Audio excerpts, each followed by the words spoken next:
Welcome back to another episode of the Lender Podcast. I'm Bryce Matheson, and as always, this episode is brought to you by Lender. Lender is a loan management software tool designed to help you with every aspect of your business, from origination to servicing to payoff. Lender helps you with document generation, helps you with collecting monthly payments, dispersing monthly payments to your investors, taking in new loan applications, giving your borrowers a portal that they can log into, giving your investors a portal that they can log into. Pretty much every aspect of everything that you do inside of your lending business can be done and facilitated through Lender. You can check that out by going to joinlender.com. That's LENDR, joinlender.com. Now, on to the episode.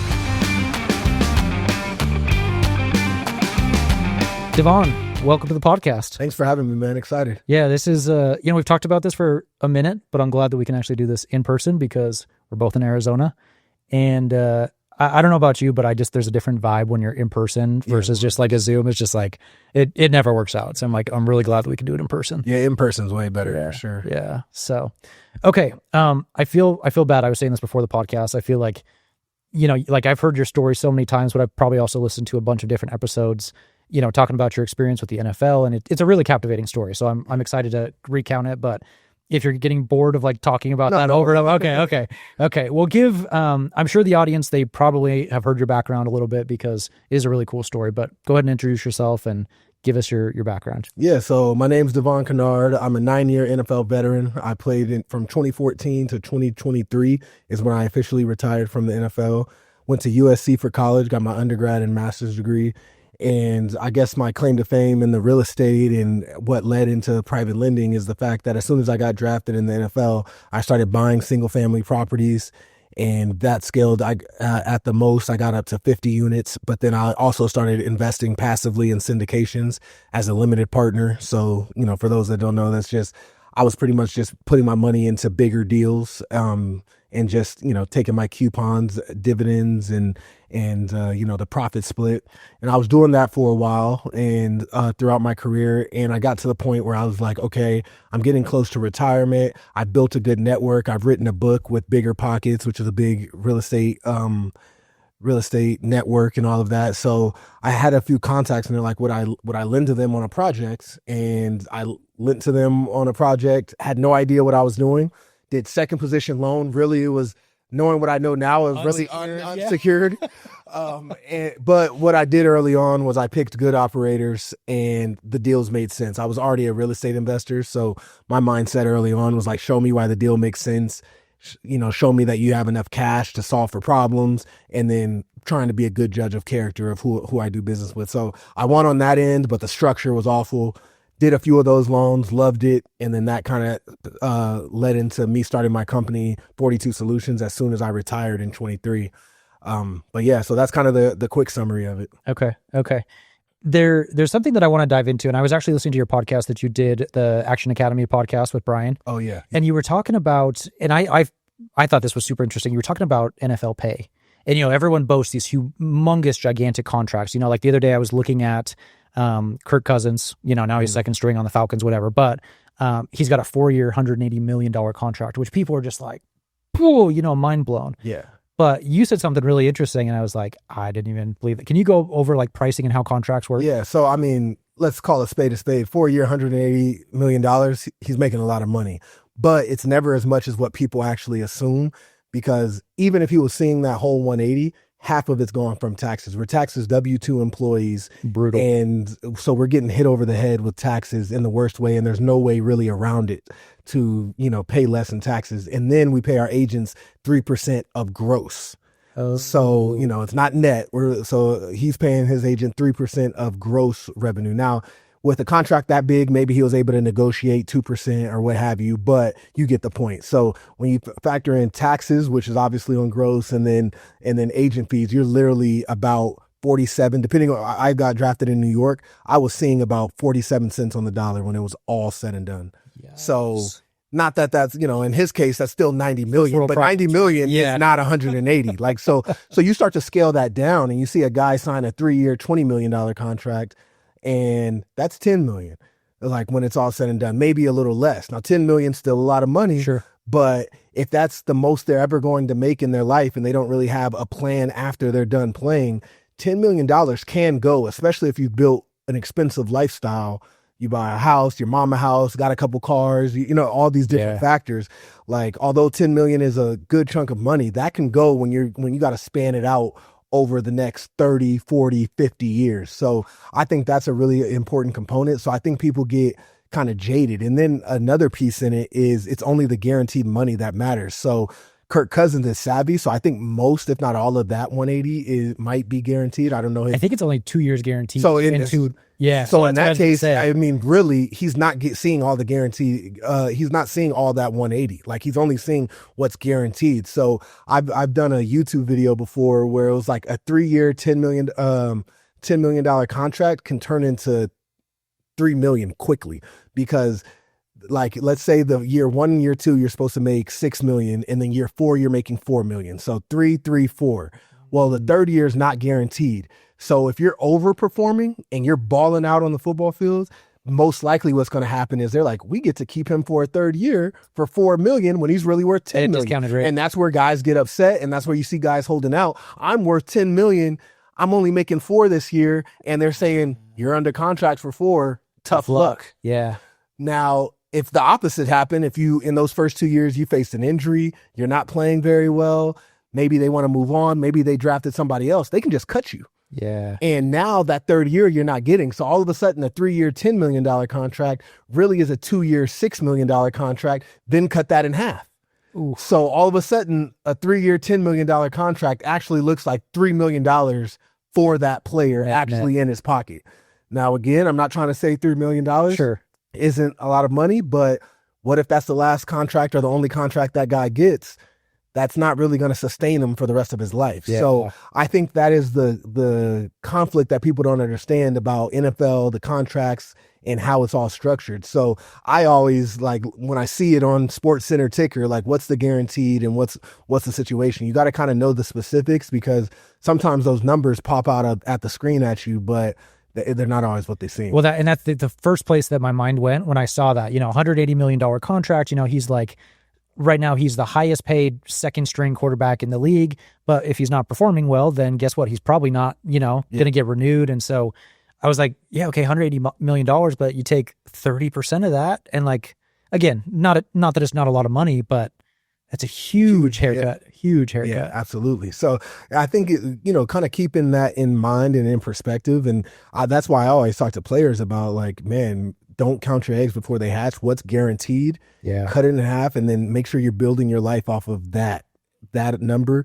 And if you end up outperforming it, let that be cherry on top, because now you get another contract or what have you. But, just betting that those checks are going to keep rolling in forever is unique. And one thing I don't think I shared on another podcast, a lot of people don't know, we get paid in 17 weeks.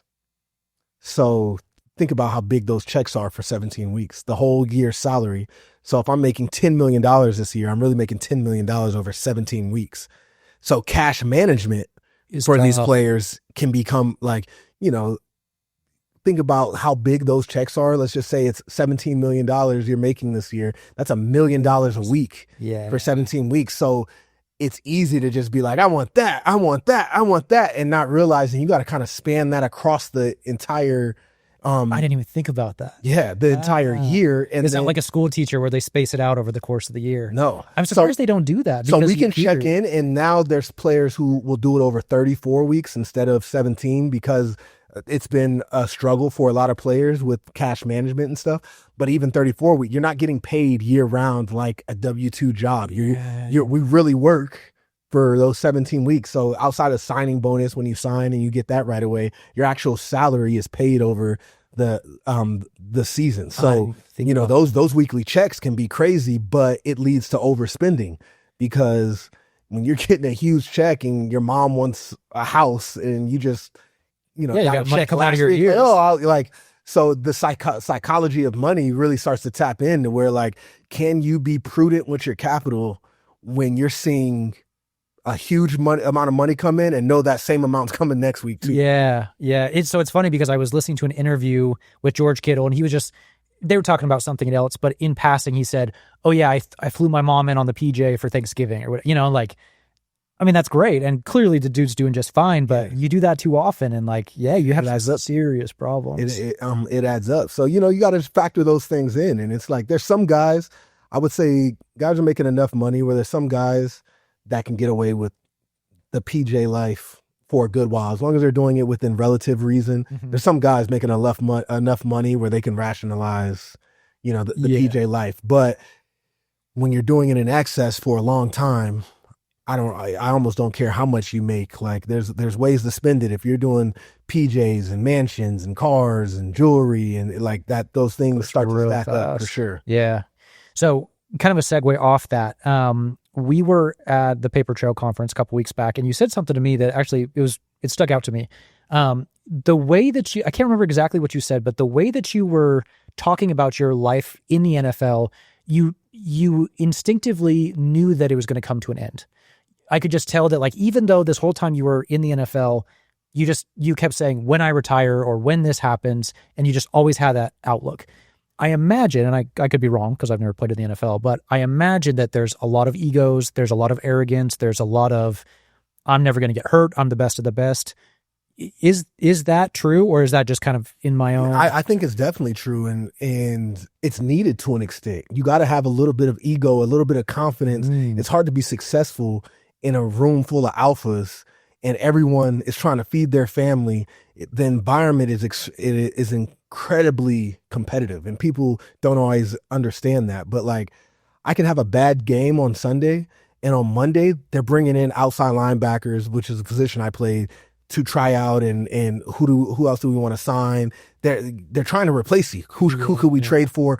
So having that pressure, but how I relate it to everyday life and other people, other listeners, is like, that's the case in the real world, in business, in entrepreneurship, it's just not as in your face as it is in the NFL. Like I mentioned, in the NFL, I have a bad game, I'm probably seeing outside linebackers getting worked out the next day.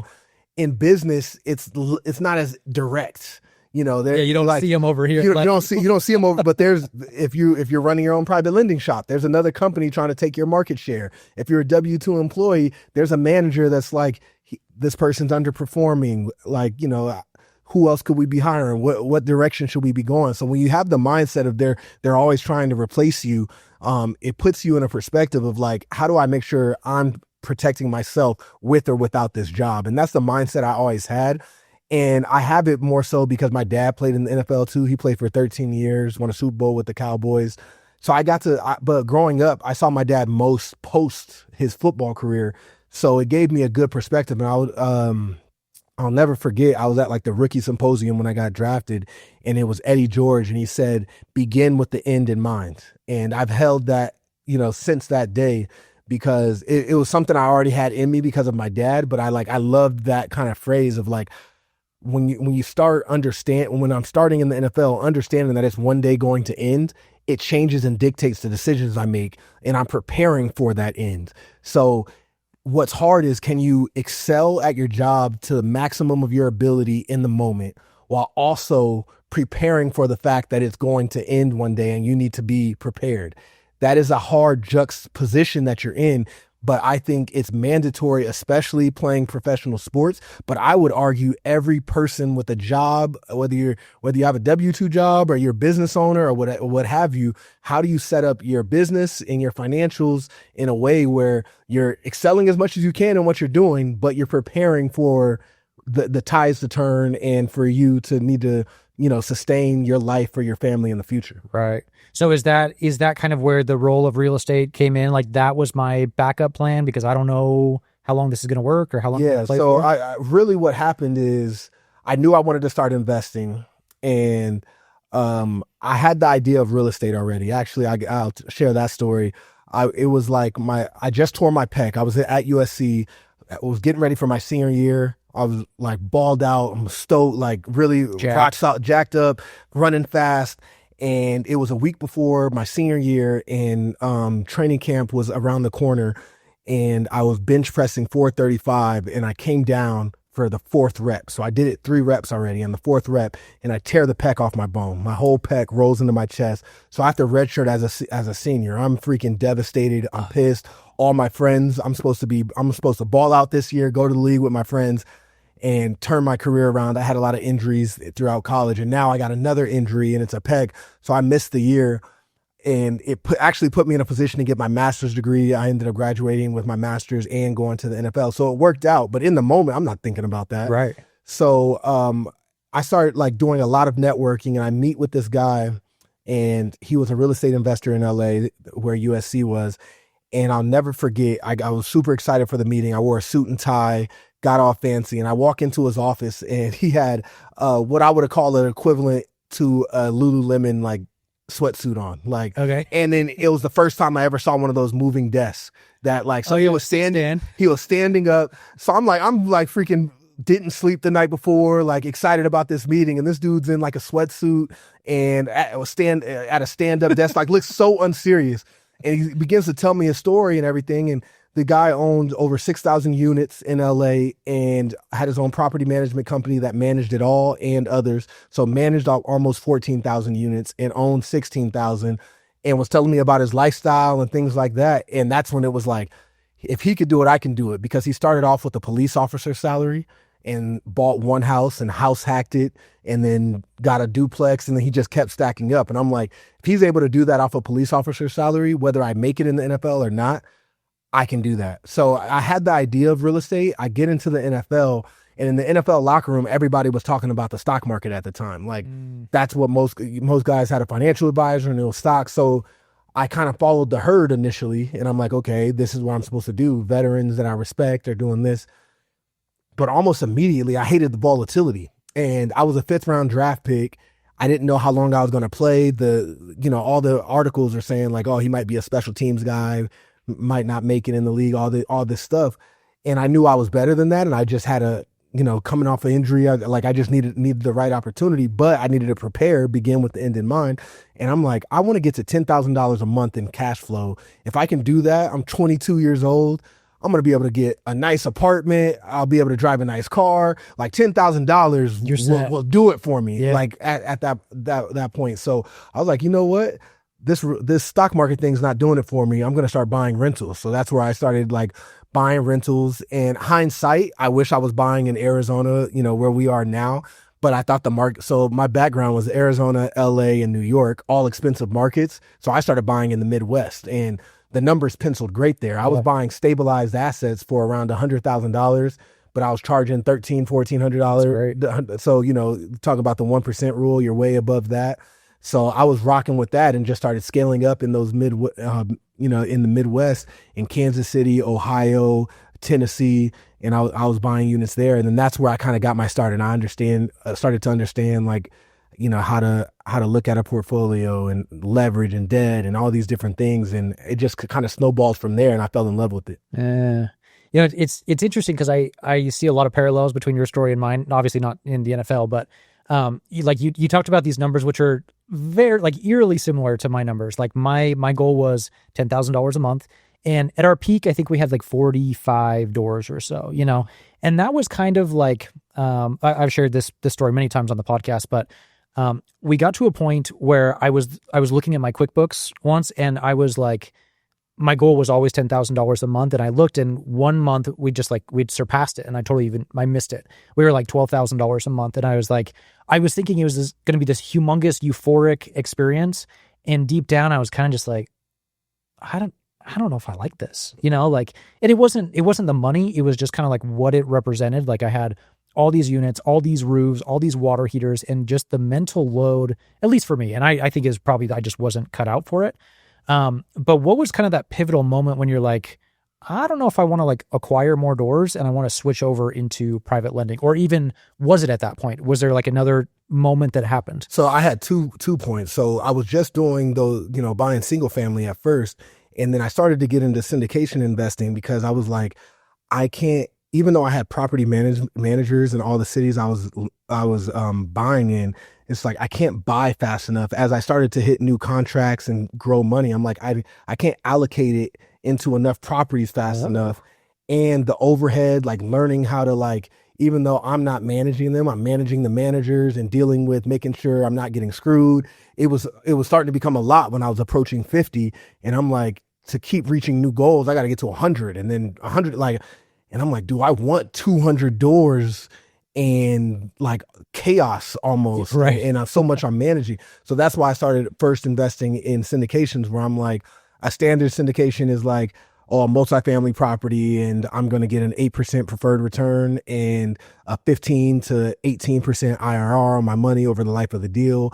You know, a 70-30 split. So I get 70 of the profits. The GP running is going to get 30. That made a lot of sense to me. I did a lot of those investments, and they worked out well for me. But what I didn't like about those was I had zero control. Right. So I couldn't refinance when I wanted. I wasn't the one making the debt decision and make sure it's structured properly. So I realized that I liked control. So then I was like, all right, this is cool, but that's not what I really want either. And that's what led me to private lending, because I'm like, I get to control, like, if I control the capital, I get to control what deals I fund, how I fund them, how much I fund, how creative I do or don't want to be. And once I started to see that, and then the returns, and I started to go back and look at syndication investing and owning real estate, and it's like the numbers weren't comparing to what you can get in lending. Like, I own this real estate, especially when I started looking at it in 2022, 2023, I'm like, things are more expensive. That 1% rule wasn't happening. I got to buy that same property for 200 and something. Right. And it's still only renting for like 1,400. So now it's flipped, and I'm not buying for 100 and renting it for 1,400. I'm buying it for 200 plus and renting it for almost that same number. So I'm like, once I did the math and realized that I would run out of money before I hit my next financial goals, because things weren't cash flowing the same level.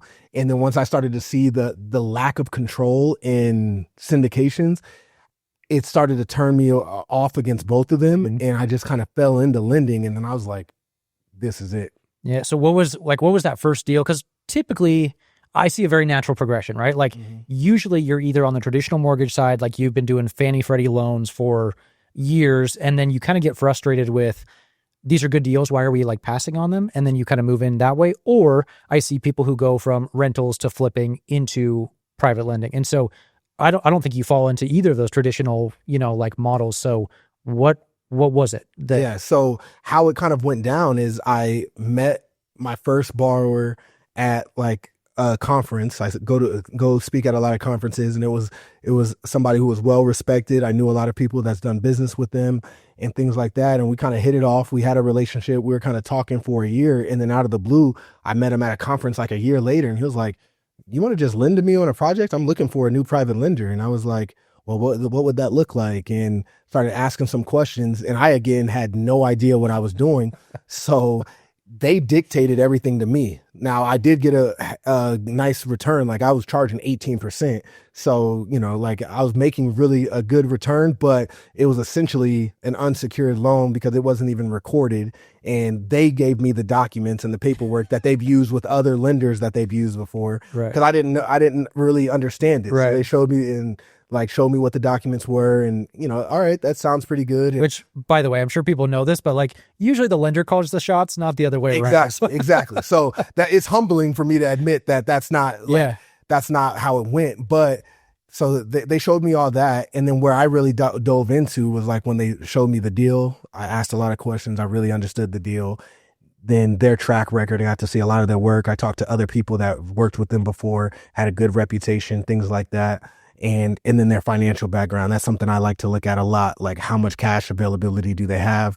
I feel like that's a huge component on a successful, on somebody who can handle problems. Like, if they don't have enough capital, then they hit problems, and the first thing they're doing is defaulting because they don't know they don't have any solution other than that. So, I had enough wherewithal to check those boxes at least, and did it. It funded, and I did loans with them. I did like 6 or 7 loans with them over and over, and they were just going great. And then I added another borrower, and I got a little smarter, and I actually met with the attorney and drew my own loan docs, but that was still unsecured. I caught a lucky break. If anybody's starting, don't do it how I started out. But my background of, really looking at deals a lot and understanding that helped me. And then underwriting the borrowers, that's, I think even now, even today, I think that's my strong suit and has put me in a good position. And that worked out, and it kind of just segued. And in 2023, I was retiring, and I'm like, if I keep buying single family properties, I'm going to run out of money before I reach the next milestones that I want to reach financially. Yeah. So I'm like, so that's not what I'm going to do. And then I'm looking at the lending business and the compound effect and the velocity of money, and depending on how fast I turn loans and all of this. And I'm like, this could do it pretty easily. Like, so I'm going to lean into this. And then I read our friend Beth Johnson's book, Lend to Live. And that kind of gave me the structure of like, oh, I can kind of like systemize and really kind of perfect what I'm doing. And so I started to put those things in place and listening to other podcasts, reached out to Jason Balin and Chris Haddon over at Hard Money Bankers, and they talked with me and got into their community. And I just kind of took off from there. Yeah. Wow. I mean, seriously, props to you. That's awesome. I love it. But on top of that too, I think it's scary regardless, right? Because you're talking about hundreds of thousands of dollars, but like it applies in anything you're going to do. Like whether you're learning guitar or it's your first time in the gym or whatever, like obviously you make dumb, stupid mistakes, but it's really scary because you're talking about $600,000 on a project unsecured, which means they could, if they were unethical people, literally walk away. So I understand why a lot of people are intimidated by this because it's humongous sums of money. Was that ever like a concern to you, or was it just like, no, like good borrower, good collateral, I understand the way that real estate works and the process? Like, was there hesitation there, or was it just like, nope, this makes sense, I'm good to go? No, there was definitely hesitation. And my first couple of loans were just like 100,000, 200,000. Which that's still a lot of money, sure. But like I was scared to do anything over 300. I didn't do anything over 300 for a very, very long time. And then I was on top of my borrowers like crazy. Like I wanted my payments monthly, and I wanted to get updates on the projects. I wanted to make sure nobody was ever going dark on me. So, I was probably annoying, especially early on, because it's like, I didn't want to be the athlete that's starting to lose his money and getting screwed over. So I'm reaching out. If I didn't hear from them 1 month, give me an update. I want pictures. I want videos. Like, so those are good things in lending practice in general. I was doing it from, I'm scared as hell. Like, and I'm like, oh, that's actually what you should be doing. But I didn't do it. Like I was doing it because it's like, is what you're saying is happening actually happening? Yes. Show me. Yep. So, but those are good things that are still within my business now that I'm actually, running it correctly. But I think there is something to be said about kind of like, I learn as much as I can, and you got to be willing to shoot your shot at some point. Mm-hmm. So it's scary what I was doing, but I was as prepared as I can be in that moment, because I did know how to underwrite deals and I did know how to assess borrowers. And with the knowledge that I had at the time, I made the best decisions that I could. And $100,000 would have been pissed to lose, but at the time it wasn't going to completely end me. That's fair. So I felt like it was a good bet at that time. And I just got smarter and smarter, and the bets got smarter and smarter. So somebody out there, it's like, given your circumstances, you learn as much as you can and you educate yourself and you put yourself in a position. But there's so many people who are afraid to take action. Yes. And I've never been that. It's like, I'm going to do the dirty work of learning, and then I'm going to take action, but it's going to be action that could hurt me, but not kill me. Like $100,000 would have hurt me, but it's not going to kill me. And then I was on top of them, and I did the best I could, and you learn and you stack. And I as embarrassing as the beginning of my journey is, knowing what I know now, I don't regret it, because it's not like it wasn't well thought out and I was just gambling. Sure. I just didn't know what I didn't know, but I was intentional about it, and I kept growing. Well, and it's funny too, because now that you do it, it's not scary at all, right? And like, I shouldn't say it's not scary, but like you hedge your bets, because you know that like, yes, this is a lot of money, but I have a recorded lien at the county courthouse. Mm-hmm. And in the event that something happens, I've got a significant equity cushion. So I can go through the foreclosure process, albeit that may be a massive pain in the ass. You know that like you will still be compensated justly for that risk, which like intuitively, when you think of it that way, you're like, oh, this is not that scary. If I'm lending $100,000 on a property that's worth 150 or 200,000, and I have that lien recorded, and even if I add in all the attorney's fees and the 6 months or a year of going through just legal process, like, you'll still make money and you'll still be fine. And when you understand that, that's huge. And I think what's a huge advantage for lenders like you and I, and I want to say we're true private lenders. And I want to add true, because I feel like institutional lenders call themselves private lenders now, and it's not the same thing. But what's advantageous about you and I in our businesses is in our markets, if I had to, I have multiple exit strategies. I can fire sell, which is what most lenders will do. I can take over a project and finish the renovation. I'm holding back the reserves. I have contractors that I worked with all the properties I bought. My wife is an agent here. So I'm looking at it, and it's like I have multiple exit strategies that I can tap into. I also have a full borrowers list. That's somebody that I can sell it to unfinished or sell it to, like, so there's flexibility in what I can do. And I really understand and know my market. And I know your main market is Idaho. And even though you're not there anymore, you used to flip there. Yep. So it's no different for you. Like, it'll be a pain in the ass if you have to take over this project. But you have the same kind of exit strategies. You can look at it as like, do I want to fire sell it and get it off my hands quickly because I'm going to get my capital back? Or do I want to maximize it because there's an opportunity I can finish the renovation? I don't want to have to do that, but there's enough profit to where that might make sense. Like, so when you're small enough and really control the capital and you can make decisions like that, those are extra exit strategies. And like, you have to weigh your risk adjusted return off of your situation in your business. So what might be a little riskier to the bigger lender might not be the same risk profile for you and I. Agreed. And I love that strategy too, because like, you're right. You have this, I'm going to date myself by saying Rolodex, but like, you have this big, long list of borrowers. And in the event that something happens, like you said, A, I've got the contractors, I can handle this myself. Or B, maybe I just don't care. And I can say, hey, borrower, I have this property. And by the way, I'll give it to you on a silver platter. And by the way, do you need financing? I can help you with that as well. So like, again, really, really not all that scary. And when you start to see it that way, like, I think your risk goes down further and further. And then I don't know how you structure, but I make my borrowers pay monthly. Same. So in Arizona, the deals are like larger size. They're paying a pretty penny every month. I charge 12% annualized, but if that's a $500,000, like $7,000 a month. 5 months, you've put it like, so you're just going to walk away from, like, that. People typically aren't going to do that. If they're in a really tough spot, they might have to, but for the most part, they had to put $60K down and they put another $50K in. They're probably not going to walk away, even if they're not going to get it all back. Yeah. But if they're in 150 and they got to finish it and get it sold to get 75 back, they're probably going to do it because getting 75 back is better than not getting. Yeah. They're not walking away. Yeah. So there's something that I've been hearing a lot of as of late from like Alex Hormozy, Dan Martell. I assume you list all those guys, but they talk a lot about going pro.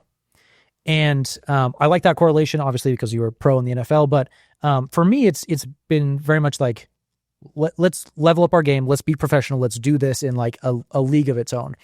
Now, there was something that we talked about at the Paper Trail Conference that a lot of people were like very interested in. And it was in regards to the way that you structure the money that is being loaned to you from outside investors to your company. And I think a lot of people, for me, this was actually very eye-opening because a lot of people think, okay, there's really two models. There's the direct placement or like the co-lending model where you marry individual investors, whether one or multiple, to a loan. So say you have 123 Main Street for $100,000, you would go out and get, 2 investors at $50,000 or 3 investors at $33,000 to fund this loan. Or the other common method is to set up a fund where it's a big bucket of money, you pool all your investors together. You do kind of a hybrid of those, and a lot of people in the audience had questions about that. And I thought it was really interesting because it's not black and white. A lot of people think it's either this or this, but the way that you do it is unique. Can you go into all that? Yeah. So I essentially, they lend to my business. So they're lending. I have an investor. Let's say they want to invest $100,000, and I give them the option. You can sign a participation agreement. So I have that paperwork, and you could participate in a single loan. I don't love that. And I kind of pitch it to them as like, it's fine. It connects you to one actual loan, but I'm paying you 10% annualized, but if that loan only lasts 4 months, you're getting in and out. You're not going to make, then I got to redeploy you into another loan. If there's a month in between, you're making a broken 10%. So that could end up really being 8.5. Like, Sure. I can't tell you exactly what that will be. And we have to sign paperwork again, in and out. Like, there's more movement. So that's the disadvantage of that. But if you want to be connected to an actual loan and feel more secure in that way, we can do a participation agreement. Another one is the signing a portion of it to them. So that's fine. I have paperwork to do that if I have an investor that's like really gung-ho. But how I raise capital primarily is through a promissory note, a loan agreement, and then an accredited attestation. And I work with Jurassic, I guess they're Fortra now. And Kevin Kim with the documents. I still file Reg D paperwork. That was only a couple grand. And then I do Blue Sky in every state that I have investors. And they're essentially lending money to my business. And I owe them that capital regardless. So it puts pressure and onus on me. I'm fine with that. A lot of lenders are not okay with that because it's like, if I have defaults, I got to pay them anyways. One, cash reserves is really important to me because if I'm ever dealing with defaults, I want to be in this game for a long time. I'm here for a long time, not a good time. So I want to be in business for a long time. So I like cash reserves. Also, in my case, majority of my lending balance sheet is personal capital. So I'm only doing loans I feel are going to pay back and pay. So I feel very good about the loans that I'm funding. So I don't mind having the responsibility to owe these my investors regardless when I balance out cash reserves and my criteria of who I'm lending to and the deals that I'm lending to. So they essentially lend to the business. I use their capital and it's an evergreen note. So I don't put an end date on it. And they love that because they invest. And if you tell me you want your capital back, I have a 6-month window. If they gave me $100,000 today and they told me in a month they want their capital back, if I have the liquidity, which most of the time I do because I have a good cash reserves, I'll pay them back right away. But legally, I wanted to make sure I had at least 6-month window to pay them back just in case all the capital is deployed in loans. Otherwise, they get to be in it as long as they want, and they're going to get, 10% annualized. So on $100,000, that's like $833.33 every month until they say they want different. They can also allow it to compound. So, I have a feature where I can just compound it, and then so that means on $100,000, their account's just going up by $833.33 every month. So it gives the optionality, and I'm going to continue to raise money that way until a fund really matters. I do like the fund model, and you've kind of opened my eyes to ways you can do it to where it's not as extensive. But a lot of other people I talk to, they got fund managers and they're doing this, and it just seems like too much when majority of my capital base is personal capital. So I'm like, I want to be able to let family, friends, or other people get in that I build a relationship with over time, but I'm not necessarily trying to have my primary vehicle be a large fund. So putting the time, effort, and money into that doesn't make a ton of sense for me. So it works for my investors because I'm still an open book. I have audited financials. I have to go through an audit every year because in Arizona, you need your mortgage banker license. So if they want to see the audited financials, they can see the audited financials. If they want to see my book of loans, I have my whole loan tape that shows them the loans that I have. So it's not that I'm not trying to be transparent, Sure. but I want it as simple as possible. And I found, like you said, a little gray area to where like, this is legal. There's gray area in whether it's a security or not. So that's why I filed Reg D Sure. and did Blue Sky. Cause I'm like, if it's gray, I'm going to do what is right. Yeah. And I feel like doing that, but that works for me. And I think I've raised almost $1.5 million, and I think I'll do that at least till maybe 5 million. And then maybe after that, it might make sense to actually do the funds, but it works for my investors. Now the downside is it's technically an unsecured loan. So I'm fully transparent in that. But I'm like, you're lending to the business, and the business operation is lending to borrowers where there's personal guarantees and deeds of trust on every loan that's in our book of loans, which you can see if you want. So once I explain it all to them, most of the time, I have one investor that's done participation agreement. Every other investor I have has invested through the loan to the business, and I like it. And that was going to be my next question, is like, what was that spread? But it sounds like the overwhelming majority are like okay with that. Yeah, that it's been. They're okay with, and I think when you get more sophisticated and bigger investors, they're not going to like unsecured, like they're and I understand. Like I'm an investor too. I've invested in other things, like a lot of other things. I understand that juxtaposition. This is an alternative you have, but this is the downside. Like you're probably not going to get 10%, and there's going to be more paperwork, and there's more things. If you're fine with that and you want more security, here's this option. So that's the conversation that I candidly have with every investor, and I present both. I was like, I personally prefer, and all my investors have chosen this.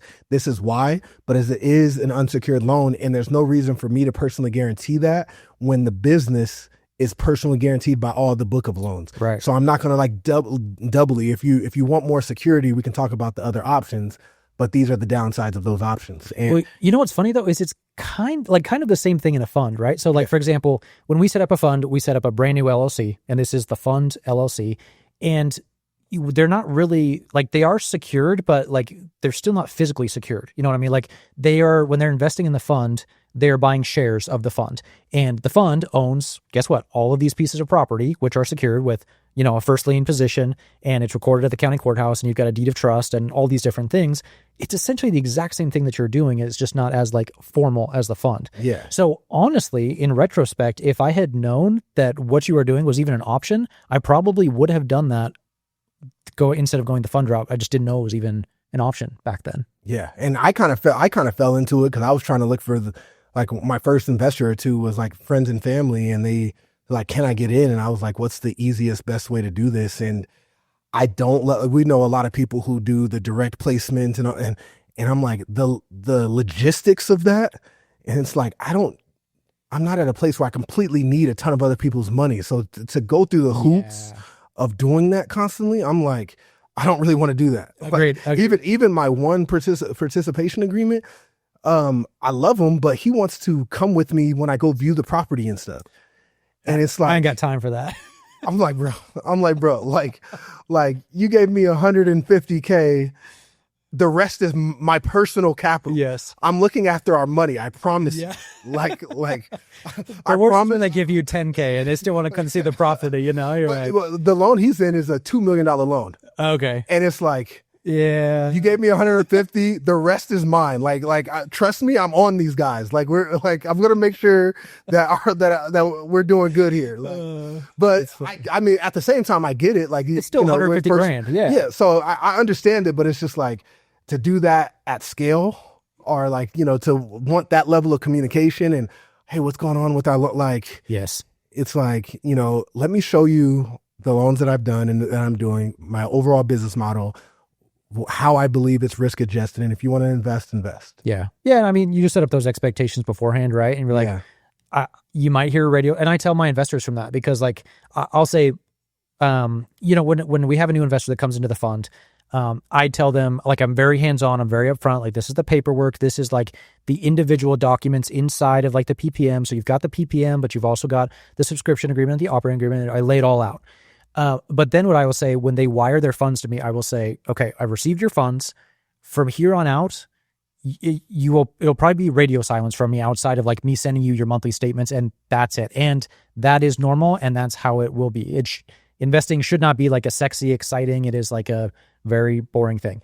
Any point in time, you can reach out to me, ask me how things are going, but it's going to be pretty quiet. And that's how it is. And so I don't know if that's helpful, but at least for me, that's been very like setting up those expectations that like it's 6 month, a year loan, and like you might not hear from me, and that's okay. Yeah. Well, and I will say with how you've structured your fund and what you've done, like that really interests me, because what's made me want to put off a fund to where I absolutely need it is the expenses, and then it's seeming like so many people say like fund manager and then the extra accounting. But I'm like, even with the extra accounting, I already have to get audited. So I'm like, is the accounting even that much extra than what I'm already having to go through? So, I can see when I don't know what that number is. 5's kind of in my head, 5 million, but I can see at one point I might need to do a fund, like just because I know that's like the official, like, okay, it's all the way buttoned up.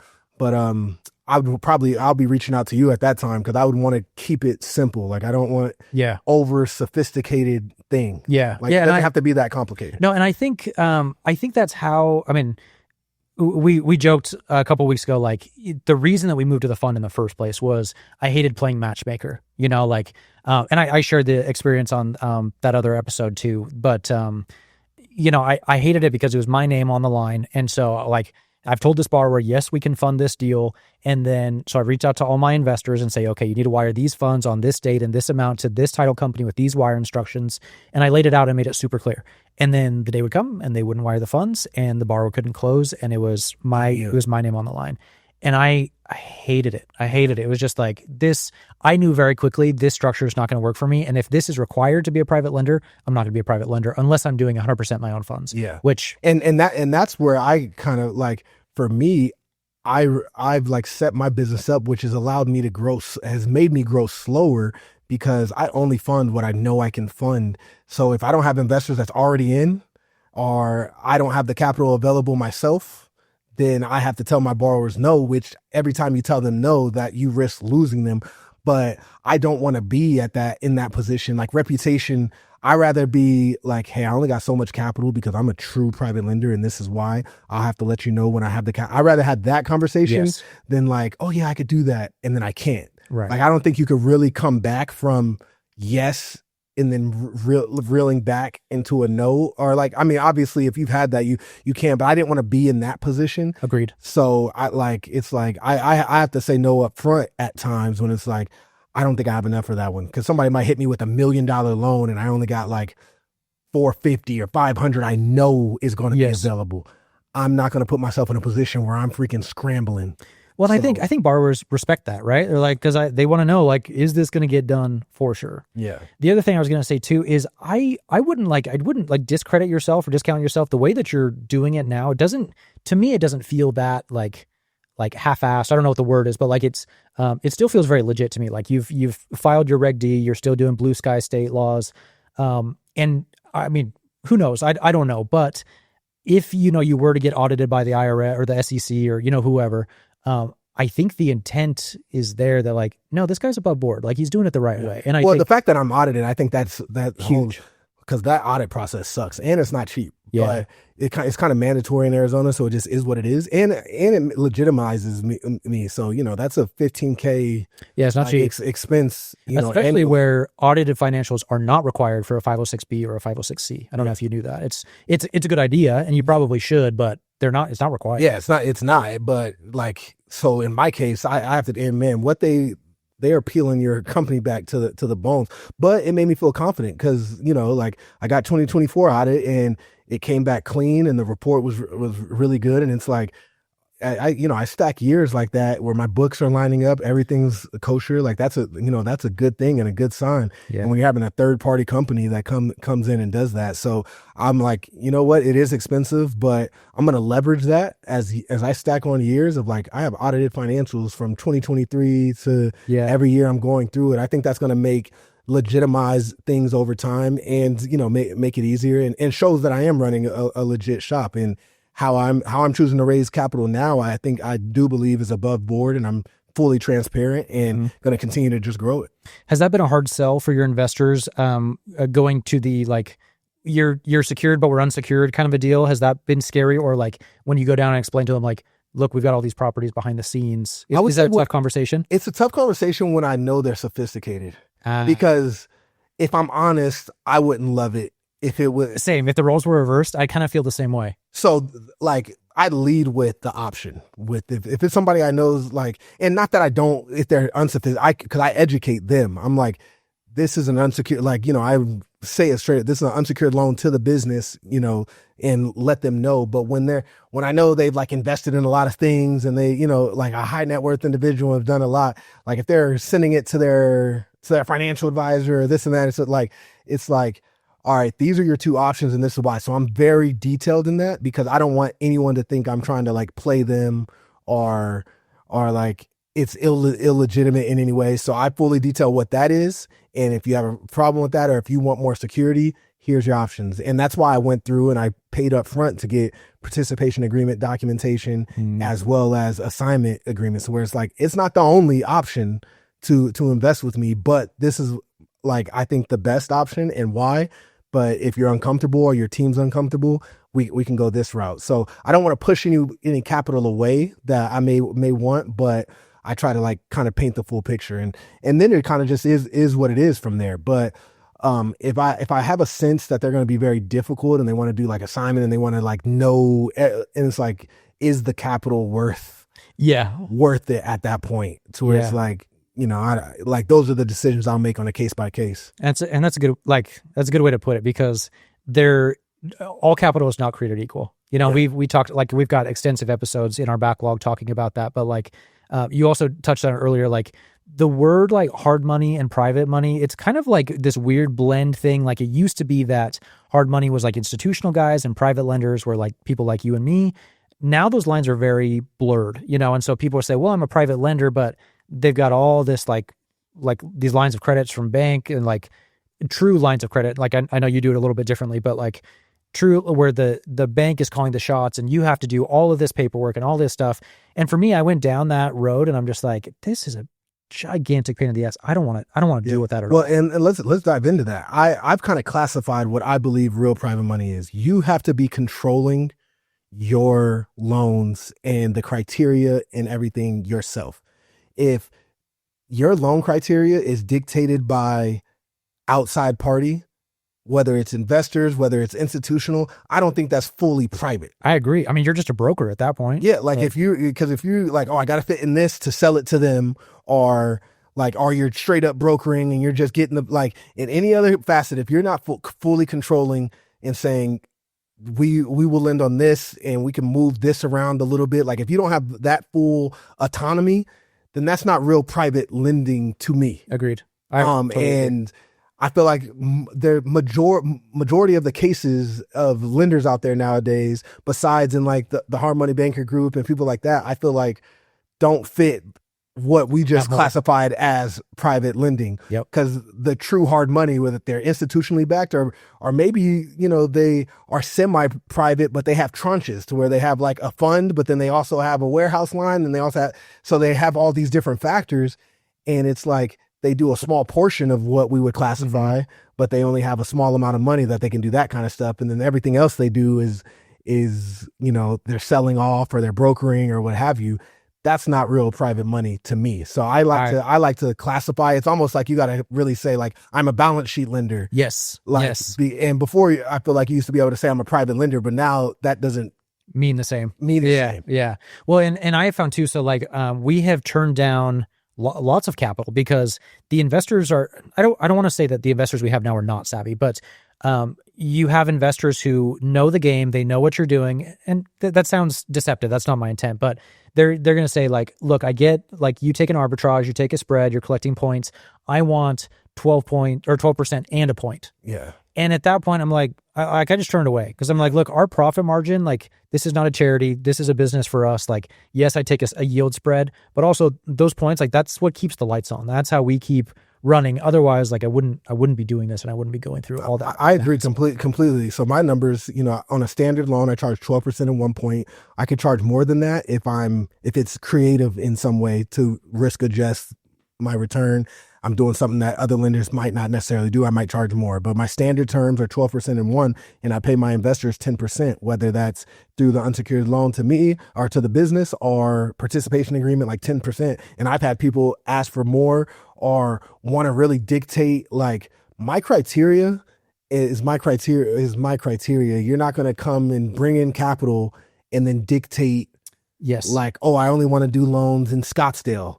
Like, you know, or what, like, hey man, like, you know, this is the loan I have now. You want this one or you don't, or you can invest, and I'm going to do loans in all of Maricopa County based on, cause I have guys that are in the West Valley and it's not as sexy, but they're freaking crushing it and they're doing their thing. So don't tell me I can't lend over there with like, if you want to control that, then you go lend. Then you go lend directly yourself. So I think there's something to be said about that, but I think it's the level of, like, I don't want to be controlled. I feel like I'm prudent enough in my in my lending and what I will and won't do, that I don't really want to be dictated even a % by anyone else. I promise you, it's not worth it. It is not worth it. Last thing I want to focus on, and this was honestly eye-opening for me when you said this a couple weeks ago, but originally when you said I lend at 12 and 1, I was kind of like, oh, you're like, that's not enough. You're like cutting yourself out. And for perspective, like we lend at 3 and 14. And so I was like, dude, you got to charge more. But then you came in and you said, well, like you got to remember that my average loan size is like 600,000 to 800,000, sometimes upward. Like you just talked about a $2 million loan. I've literally never done a $2 million loan. I think our highest loan ever was close to $1 million, like just under. Yeah. And most of the time, like our average loan size is 175 to 250,000, so 3 points on that is the exact same thing as 1 point where you're lending. Yeah. So, and I think Arizona's competitive. So if you're charging a lot of points, only time I can get away with more is when I'm being more creative. Like I'm going a little higher LTV for whatever reason, or like structuring it in some creative way. But on a standard deal, it's hard to get over 1. You could maybe get 1.5 sometimes. So 1, to be competitive, but 2, to your point, it's higher. Even on a $600,000 loan, 1%, that's $6,000. That's, like good chunk in comparison to those smaller markets. Like if you're doing a $110,000 loan, 3% is, $3,000 or something like, right. So it's like, it's relative. Well, it's interesting too. So I know this is the Lender podcast. We obviously haven't talked about Lender, but we recently added a feature in the software where we have a minimum origination fee, because there would be people who lend in Kansas and they're doing a $60,000 loan, but it's not worth it for them to do a $60,000 loan because, 2 points is $1,200. Like I wouldn't even touch a deal like that, And so now we added a feature where it's like, okay, you can put in 3 points or $2,500. We're going to take whichever is greater, So, but like for you, you'd never even think about that because it wouldn't. Yeah, it's always relative. And to that point, that also falls with LTV. And like, I feel like we had a private conversation with like, people, they won't lend above 70% or above 60% or how much capital they want. And I'm like, in Arizona, that is a lot of money to expect borrowers to be able to 40% down on that's nuts. Like let's just do the math. Like if it's $1 million property, 400 and I'm bringing 60%, they got to bring $400,000 plus fees. From my experience doing this a few years now, there's not very many borrowers that would have the capital to do that. Yeah. So when I first started out and I'm listening to like different podcasts and stuff, and I'm like, okay, I want to be super conservative and this and that. And I had to retrofit it for my market. Yes. Because if you're in a cheaper market, and 40% down is only 30 grand. Yeah. It's not apples to apples. Fine. Yeah. But like when 40% down is 400 grand, it's like, you're going to wash your way out. So I've had to like kind of understand that. And that really affects like, okay, so what is still safe and what it, because I look at it like I try to stress test every loan, and the biggest drop in Arizona ever is in a year span. So, our advantage is 6 months to 12 years, 6 to 12 month loan. So I look, biggest drop ever has been like 18%. And so it's like, I kind of try to weigh my lending on like, could I survive a 20%, drop? And that's in 1 year. And that was like in 07 or 08, like during that time period. Everything else, if you take that out, the biggest drop has been like 9%. Right. So I'm like, I underwrite to 20%, and it's like, what am I going to do? Apocalypse happens essentially, like 08 and everything, the whole government and all this stuff is down. What am I going to do? And that's where we start talking about my creative solutions. Do I sell it to another investor? How can I get out? Do I finish it and have my wife sell it? She's an agent. But that's how I kind of reverse engineer and risk profile my things. And it's like, all right, I can lend to X amount. I can go up to maybe 75% or 75% of the ARV on this, which is higher than what some lenders would assume. But based on these numbers, that would work. And if it went down 15%, I should still be able to get my capital out, considering Arizona's a non-judicial foreclosure state. I can take over it in 90 days. So I'm kind of like factoring in all that in. And that's how I reverse engineer to assess my risk. I love it. do you ever see yourself like lending outside of Arizona? Or are you just Arizona forever? And I started out in multiple markets, and I've kind of reverted to Arizona because I have such a moat. Like, I've been listening to a lot of Warren Buffett, and then even like Alex Hormozy and niche down, and what's your one thing, doubling down on that. And I'm like, I only have so much capital. Like, my balance sheet is approaching 10 million right now.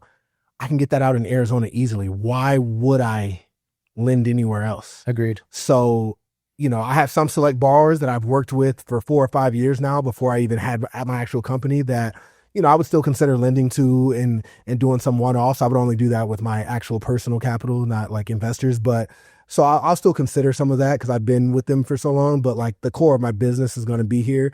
And I don't see that changing until the market tells me it needs to change. And even then, do I consider small balance commercial? Do I consider more development? Because development's big. Most of my stuff's just been fix and flip.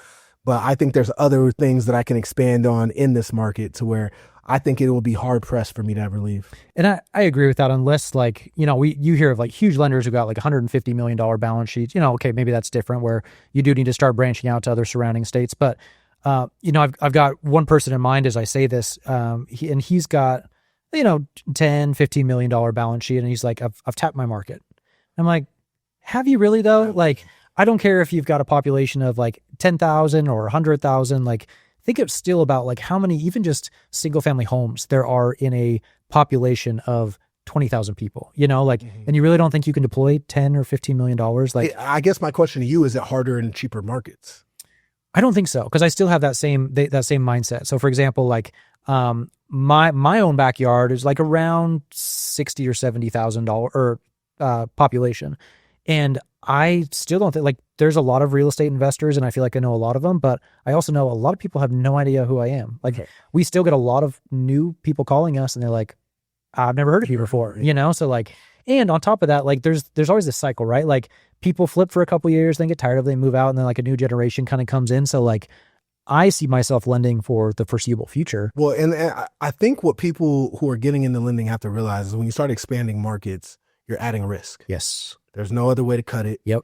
You're adding risk. There's stuff you just don't know, there's things you can do to mitigate the risk. So I'm not saying it's not a good idea, depending on your situation, how big you are, et cetera.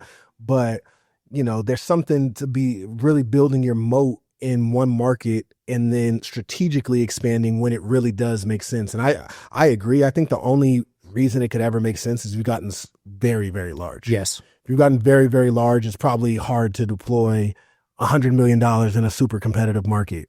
But I bet there's people doing it pretty easily still. So. I think so too. Yeah, I agree. Devon, wrapping up here, I want to be conscious of your time because we're coming up on an hour-ish. What's next for Devon? What do you see in the next 10 years? Are you trying to build this massive like empire, or just kind of keep like a small legacy for you and your family? You also talked about raising more capital and someday maybe getting to 50 million. Like, what's kind of the 10-year vision? I would say I can see my business getting to 50 million one day. Okay. But I want, at any point in time, I always want to be the biggest investor. So some people want to, take their cash out or whatever. Like, I want to deploy more of my own capital. I see 42 Solutions and private lending as a business, but as my own personal investment vehicle. So, when I don't have to take anybody else's capital, I can make, annualized about 14 to 16% annualized on my dollars. Yeah. And from experience, investing myself, investing in other bigger projects, there's not many things that are generating 14 to 16%. Right. And I've even stress tested it. So even net expenses and taxes, because tax hit running the business, like I think it could operate at 10 to 12-ish. Pretty lean. Net, net taxes in business. So and then that's not even adding on the juice I can squeeze with strategic second position loans, because I'm comfortable with doing that on, stabilized assets. So there's things I can do to so I think net of expenses and taxes to generate a 10 to 12% cash on your capital, from my experience, there's not many vehicles that can do that. Agreed. So I want to deploy more and more of my own capital into the business, and be the biggest investor and spend what I need in my family, but reinvest aggressively. So like kind of build my own Warren Buffett, Berkshire Hathaway, but in private lending. Ooh, I like that. Like that's how I kind of envision it. Like I'm gonna have my own private lending Berkshire, and build that out. And if God willing, I get to 50 million, the compound, it's going to keep growing because the compounding is ridiculous at that point. Oh yeah. So we'll see what happens. Cross that bridge when we get there. Like, I don't see myself wanting to get beyond 50 million, but if I get to 50 million, that's a good problem to have. Yeah. I don't know what's going to stop it from growing at that point. So that's and if that takes 20, 30, 40, however long, but also it's a legacy business. So I want to teach my kids this business. So I listened to all your episodes, and, shout out Finley Capital Podcast. I listen to all their stuff, Private Lender Podcast. So I've heard you and knew of you a long time. And like, it's hard to sell a private lending shop, essentially, to your point. But I want to do the things where it is sellable one day, potentially. But more importantly, I can pass it down to my kids, and they can decide they want to run it or hire like a COO or somebody to run it operationally. So right now, 42 Solutions is really attached to my name and my brand, and that's intentional because I have brand capital and leverage to grow it here. But I want it to grow into its own, to where it can stand on its own legs, and then eventually I can teach my kids what I do, and they could do it. Or if they don't want to do it, I don't want to hand them over a business that they don't want. Hire someone and pick up, clip off coupons every month, and you just make big decisions when it's time to make decisions on the operator. So I see it as a legacy company that can grow to pretty large numbers when you start talking generations. Yeah, I love it. Devon, you're the man. Thanks for coming on the podcast, man. This has been awesome. For everybody else that's listening, I forgot to put your book, throw your book. Yeah. My book, I've written two. The first one is It All Adds Up, and my second one is Real Estate Side Hustle. I talk a lot about private lending, especially in the second one, and how to kind of build it out. And that's what's awesome. You can kind of retrofit how you want to do this. But those books are awesome. I think they're really for high net worth individuals who are trying to figure out how to invest passively. And I say that in quotations because I don't really believe in passive, how society says passive. Agreed. You have to define, like for me, when I was playing, sorry, this is another tangent, but when I was playing, passive to me meant 5 to 10 hours a week. So I think the issue with passive is people think that means nothing. Yep. And I don't believe in that. Like if you think you're going to invest or do something and and you don't do anything, it's not a real thing. But you can build things so I talk about how to do it in single family, how to invest and underwrite syndication deals and do it, and how to do it in private lending, to where you can, while I was playing in the NFL, worried about sacking Tom Brady, I was able to do these investment strategies, and it would take about 5 to 10 hours a week. And if whatever you do for a living, if you can do that, if you have at least 5 to 10 hours, you can buy single family properties if you would like. You can invest into larger deals, syndications, or you can become a private lender at a smaller scale, obviously. So good. I love it. Okay, everybody, go check out Devon's book. Devon, as always, thanks for being here. This is a blast. Thanks for having me. To do it again.